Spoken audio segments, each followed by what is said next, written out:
Masechet Nazir, résumé du Daf Lamed Aleph, on commence le Hashem, le 5e pérec de la Masechet.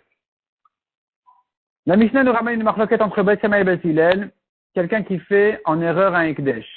Il s'est trompé, il a fait un Ekdesh. Selon Beth Shammai, on craint son Ekdesh, selon Beth Hillel, on ne craint pas son Ekdesh. Quel est l'exemple? Il a dit, le taureau noir qui va sortir de ma maison en premier, le premier, sera Ekdesh. C'est un blanc qui est sorti. Beth Shammai disent il est Ekdesh, Beth Hillel disent il n'est pas Ekdesh. Deuxième exemple, la pièce en or qui va monter dans ma main en premier sera Ekdesh. C'est une pièce en argent qui est venue, Beth Shammai disent Ekdesh, Beth Hillel disent non. Troisième exemple, le tonneau de vin qui va monter dans ma main en premier sera Ekdesh, et c'est un tonneau d'huile qui est venu, Beth Shammai disent c'est Ekdesh, Beth Hillel dit ce n'est pas Ekdesh. Demande la Gemara quelle est la raison de Beth Shammai de craindre le Ekdesh dans l'erreur. Répond la Gemara, Beth Shammai compare le début du Ekdesh à la fin du Ekdesh, c'est-à-dire, ici on parle d'un nouveau Ekdesh.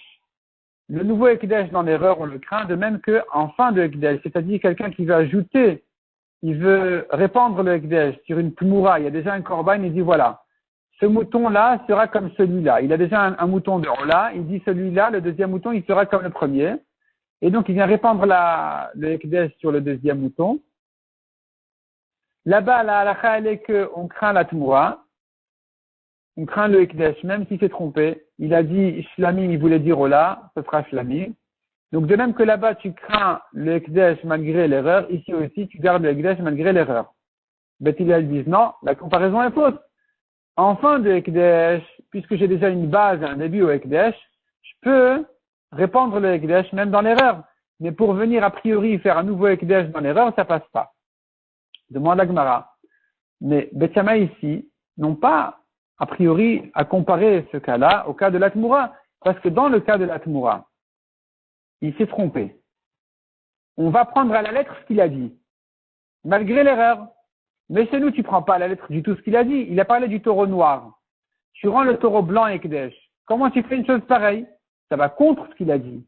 De même que dans Tmoura, je n'irai pas contre ces mots dans le cas où il a dit par exemple, cet après-midi ça sera Tmoura, je ne dirai pas dès le matin c'est Tmoura. Ici aussi, quand il a parlé du noir, comment tu fais du blanc Ekdesh? Répond la Gemara, effectivement ici, on va interpréter ces paroles et dire, le premier des taureaux noirs qui va sortir sera Ekdesh. Le blanc qui est sorti en premier n'est pas Ekdesh, mais parmi les taureaux noirs, le premier noir qui va sortir, c'est lui qui sera Ekdesh. Mais sinon, en général, Beth Shammai ne pense pas que Ekdesh Betaout et Ekdesh. Donc finalement, on a repoussé. On a dit, Beth Shammai pense que dans l'erreur, on ne fait pas Ekdesh. Ici, on va dire, non, il voulait dire le premier des noirs. Le premier des noirs, il est Ekdesh. Mais s'il y a vraiment une erreur, il n'est pas Ekdesh. La Gemara ramène quelques objections à cette idée-là. On voit par ailleurs que Beth Shammai, il pense qu'il faut, lui, il dit craindre le Ekdesh même dans l'erreur. Il se que finalement, la Gemara dit c'est vrai. On a d'autres preuves comme quoi Beth Shammai, il pense que Ekdesh Betaout, on craint le Ekdesh, mais dans notre Mishnah, on n'a pas de preuve. On pourrait interpréter notre Mishnah autrement. La Gemara dit, deuxième manière de comprendre la Mishnah, c'est de dire, il n'a pas parlé au futur, cet homme-là. Il n'a pas dit le premier qui va sortir. Il a dit le premier qui est sorti. Donc, il ne s'agit pas du matin où il dit le premier qui va sortir. Il s'agit, on est déjà à midi, et cet homme-là, il dit le premier taureau noir qui est sorti, il est Ekdesh. Le premier taureau qui est sorti noir, il est Ekdesh. On lui dit, mais c'est pas le noir, c'est le blanc qui est sorti. Et il dit, ah bon, si je savais, j'aurais dit le blanc, il est Ekdesh. Dans ce cas-là, effectivement, puisqu'il se corrige, on craint le Ekdesh. La Gemara, d'après ça, fait quelques petites corrections dans la conjugaison de la Mishnah. Donc, tout devient finalement au passé, pas au futur. La Gemara vient avec une nouvelle idée de Rav Rizda, qui dit, indépendamment de notre Mishnah, un taureau noir dans un troupeau blanc, ça le dévalorise. Le noir, il vaut moins que le blanc. De même qu'une tache blanche sur un taureau noir est un défaut.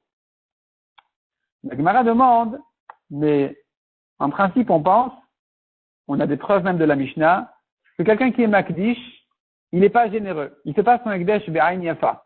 Il fait son Ekdesh Be'ain Ra'a. Il n'est pas généreux. Il donne pas le meilleur.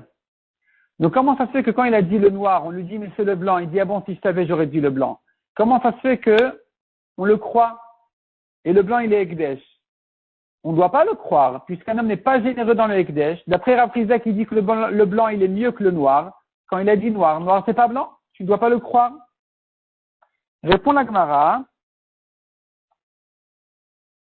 Notre Mishnah parle de taureau classique. Dans un taureau classique, Rav Friza n'a pas dit que le noir est un défaut parmi les blancs. Rav Friza parlait d'une certaine espèce précise, où là-bas, le noir, il est un défaut à côté des blancs. Mais en général, le noir n'est pas considéré comme un défaut à côté du blanc, donc finalement, tu peux le croire de dire que s'il savait que c'était le blanc, il aurait eu été makdish. Parce que le blanc n'est pas mieux que le noir en général. La Gemara dit encore, vient Rav Friza, il dit encore une chose, sache que un taureau noir, il est bon pour sa peau. Un bœuf rouge pour sa viande. Un blanc pour le travail. Il sait bien labourer.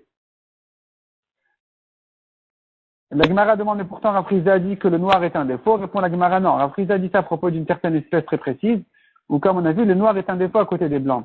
Mais, en général, c'est pas comme ça. En général, chacun a sa qualité. Le noir pour sa peau, le rouge pour sa viande, le blanc pour le travail. Donc, chacun a sa qualité.